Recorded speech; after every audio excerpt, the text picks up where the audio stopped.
What's happening, guys? Thank you for joining us. We're going to be talking some fights. Let me get some business out of the way right off the top. Eagle FC, it's going down on Friday, the 28th of January. You can watch it live and free. Just go sign up at eaglefc.com. We're in the Flex Arena right now. We got a lot of things to look forward to. If I may introduce the Olympic champion, the UFC champion, I said the UFC champion, Henry Cejudo, the current #1 ranked pound-for-pound fighter in the world, Kamaru Usman, and the all-time greatest, Khabib Nurmagomedov. Guys, with that, I'm Chael Sonnen, and I want to get things started because let me talk about our main event. Listen, Kamaru, we got two heavy strikers, and you used to be in the room with one of them. I'm talking about Tyrone Spong. This guy's reputation precedes itself. His record is damn near unblemished. What do you make of his fight coming up with Sergey? First, let me do my thing because I'm the only one who showed up here for work today. Because I'm the only one who got the jacket on. Yeah, not really, but you could be a style. You guys came for style. You guys going out after this, huh? But yeah, absolutely. Fantastic main event. You've got Sergey Kharitonov, who's got a world of experience. Sure. You know, has fought all over the world, everywhere. And then you've got Tyrone Spong, who has knocked people out, you know, from everywhere, all over the world. I mean, probably one of the most decorated strikers that we've ever seen. And you used to be in the room with Tyrone, correct? You guys were teammates at one point. Yeah, it was. I was unfortunately in a room with this guy to where it was striking day. Everyone tried to avoid. And it was more like avoiding day. It was striking day, so you had to avoid this guy at all costs. But over time, he just became a complete, well-rounded fighter, to where he could strike, he could grapple. And that's the biggest thing that will shock people about Tyrone Spong, is how well he could avoid being taken down so he can go to his specialty and use his striking. And Khabib, Tyrone's going to take on Sergey Kharitonov. But one thing about Sergey, and I followed his career from his days in Pride all through Bellator, he doesn't do a lot of grappling. I mean, on one hand, he's got the experience in terms of full MMA, but he doesn't really like to go to those weapons. Do we got a stand-up fight to look forward to?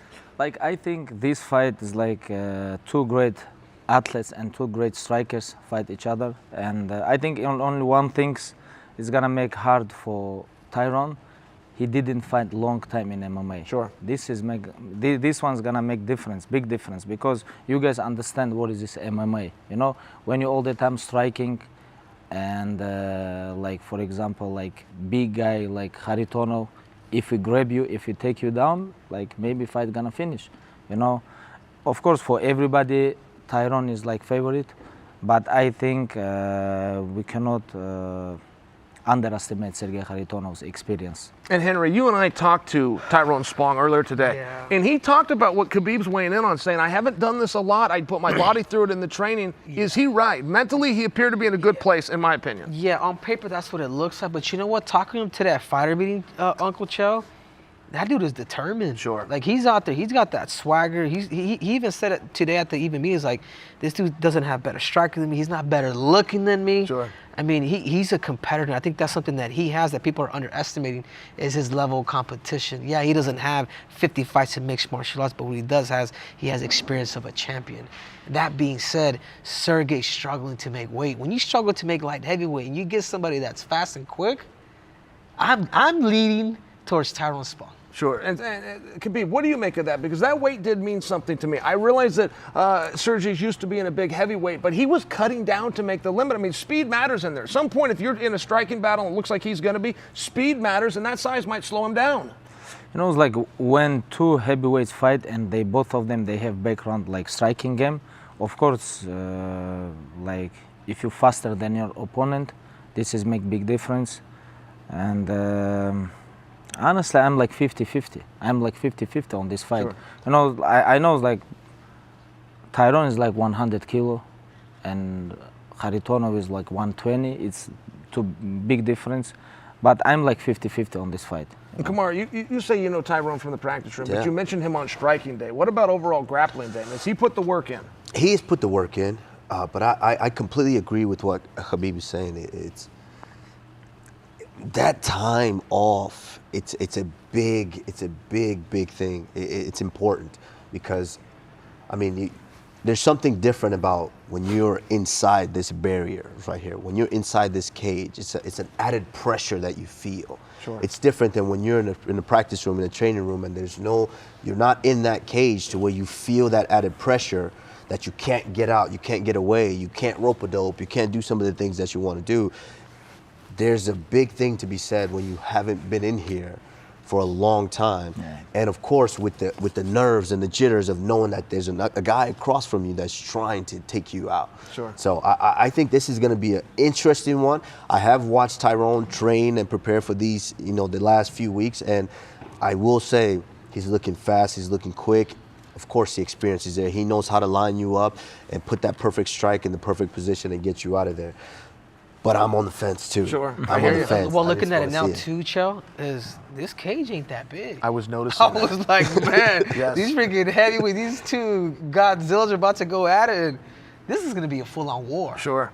And Khabib, I was very excited when you put Rashad Evans on the card. Rashad Evans comes with some nostalgia for me. Back when I was dreaming about being a fighter, things like this, he was already fighting on TV. He had a world championship when I was getting signed to major organizations. A couple of things that Rashad has done since he retired. First off, he went into the Hall of Fame. Most tremendous honor that our industry gives out. But second, guys, he became what's called a fruitarian. He gave me an entire talk on this new diet. He doesn't eat anything but fruit and vegetables. It's changed his body. He says for the better. He says he's feeling faster. He said because of this new diet is what's allowed him to do the training to get into this competition. What do you make of that?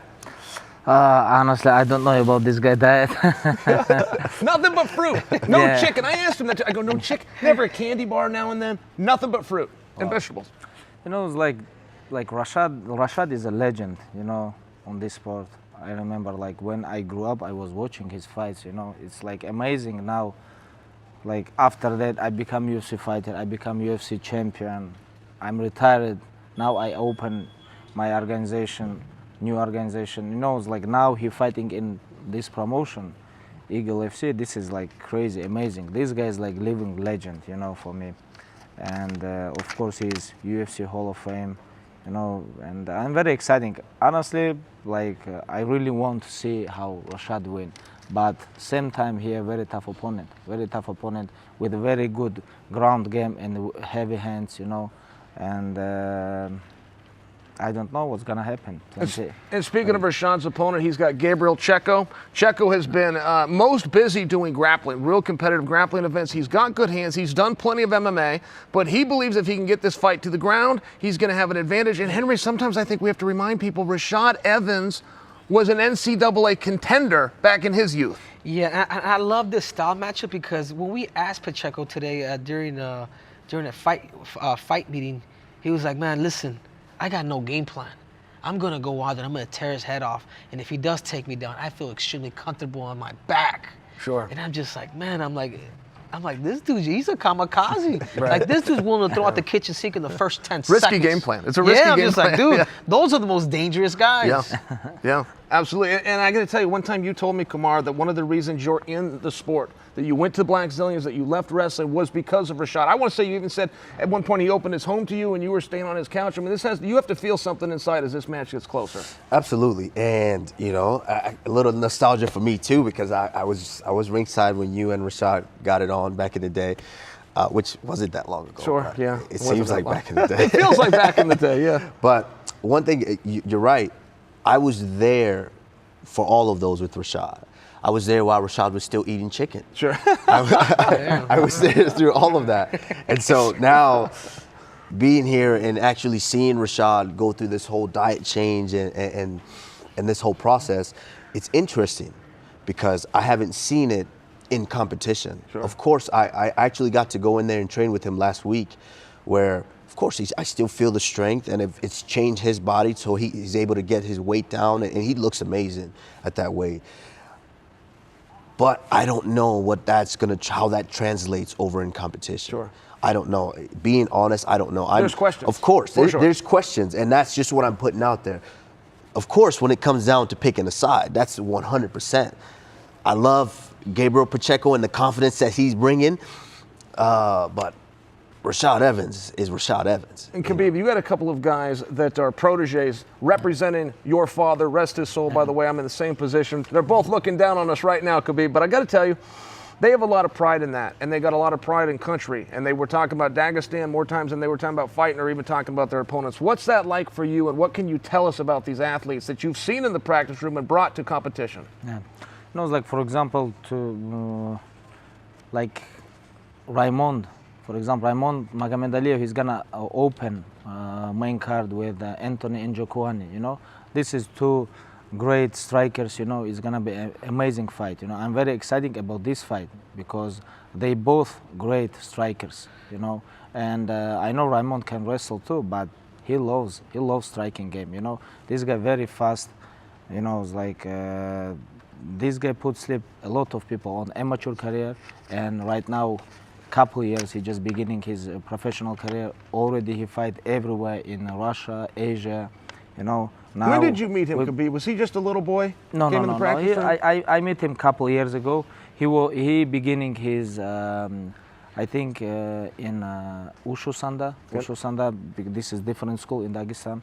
Just when he jumped to the pro MMA, he just moved to our school, you know, because like for pro MMA fighters, you know, like of course for welterweights, our school is the best, you know, like lightweight, welterweight, featherweight. We have not one of the best in Russia. We have like one of the best fighters in the world, you know. Sure. And he joined with us. Right now he like Friday night he's gonna fight here in Eagle FC 44, you know, and his opponent Anthony Njokuani, this guy, he have a lot of fight in UFC, you know, a lot of great fights, and I'm very excited about this fight, you know. Does that put nerves on you, or does that put pride on you to see one of these young men that you got to be there with in the practice room? How do you feel inside? Honestly, same. Like, of course, I'm a little bit nervous too, you know, like because, and now I have to be a little bit away, you know, because this is my promotion, and I cannot say, oh, let's go for one of them, you know. That's why I'm gonna be just watch and enjoy with this fight. He can't say that, but I'm gonna. Jump I know on it, we're not Chair. at that Jump part on of the show yet, but I'm gonna jump on it. He's fighting the assassin, Anthony Njokuani. Fun fact: one of the first, if not the, I think he is the first Nigerian in the UFC. Ah.